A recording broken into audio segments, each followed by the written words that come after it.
Bagitafa Ad TV UG nkwaniriza akadde kano ngenda kusaba subscribe nga tompere video no kalike. Bagitafa Ad TV UG nakyo wakasa nikutumideko kosa ne mwana mwala Piti Aisha. Mwana mwala nakasita Rosette nkutumideko. Mwasuze mutya muli mutya mujeba je mutusizako engalo esawe. Spasidan embera senungi sawe eno embera gyalimu tezaamu maanyi ono yakubiddwa bubi nnyonnyonnyonnyo yakubiddwa bubi era esawa zino ali ku chupa nenge embera bambi sinungi nnyo ono bagamba nti yakosebwa ne mu lubuto babawunsa bamukakanyeko ne bamukuba sajiza wali ejjinja ku Independence Day obuzibu tebamanyi bwavudde kuki wabula gava mu nkubogalaga nti obuzibu bwaleka bwavudde ku mwana munyenzi nsamba eyafiira mu makage nti bano abasajja abamukubye be bagamba mu babawunsa bali mikwano gya nsamba bano bakubye Spasidan ne kugamba bamukubye ne bamuleka mu kkubiro bagenze kumujja bamuga bamanyi nti afudde n'okufa kumbe badde akyalimu obulamu nga omulengera bifaananyi ebyo bifaananyi bya Spice ali mu ddwaliro essaawa eno naye ng'embeera si nnungi yeetagisa lazammwe mumusabire asobole okulabika nga atereera. Jjukira famire ya Nsamba yagezako okulabika nga ekola kyonna kyetagisa okufuba okulaba nga omwana waabwe afuna obwenkanya naye tebyatambula kirya bakakana babizibikize. Spice ne manager Roger bakakana baletedde ebintu bino okubibikabika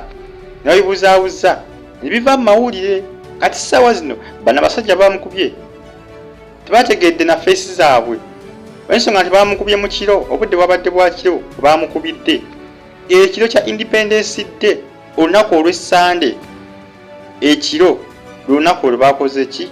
olwakubye Spice abamukubye balumiza nti babadde babawunsa olw'ensonga nti babadde bakola obunyama nga balina emibiri nga bakolamu kukikwatagana n'omubiri bano bamukubye nesekukuba yenna mbagambe bagenze kumugjawo nga bamanyi afudde ne bambi yabadde akyalimu akalamulamu era kati saa zino ali mu ddwaliro naye ng'embeera si nnungi olubuto bagamba luliko obuzibu ono bamutaddeko ne mukasikaani okukebera olubuto balabe oba lulikiriya nti lwafunye buzibu naye nga embeera ye bambi tewoomesa nnakabululu bano abasajja bakuba naye ng'ensonga yavudde ku nsamba eyafiira mu makaage bano abasajja gyali mikwano gya Nsamba abakubye Spice manager Roger ne Spice bageza kukubuzaabuza ensonga za Nsamba ne bazifutyanka ne bazibuzaabuza ne bikakana nga bivudde mu mawulire kumbe eri abasigala nga bamwinako ekiruyi Spice basigala bamwinako ekiruyi era basinzidde jjinja gyabadde agenze okupafominga ne bamukubye nesekukuba yenna bamulekedde ebizigiro bamukubye nga bakuba musajja munnaabwe si byangu naye nga ensi bwetyo bwetambula Bagitafa Ad TV UG mumusabire asobole okulabika nga ateera naye nga abasajja bamukubye bo batawanyise naye nga abantu ababadde balumiza nti babadde babawunsa olwamaze okumukuba ne batawanyika naye tewaliko n'omu gwe basobodde kulabika nga bategeera face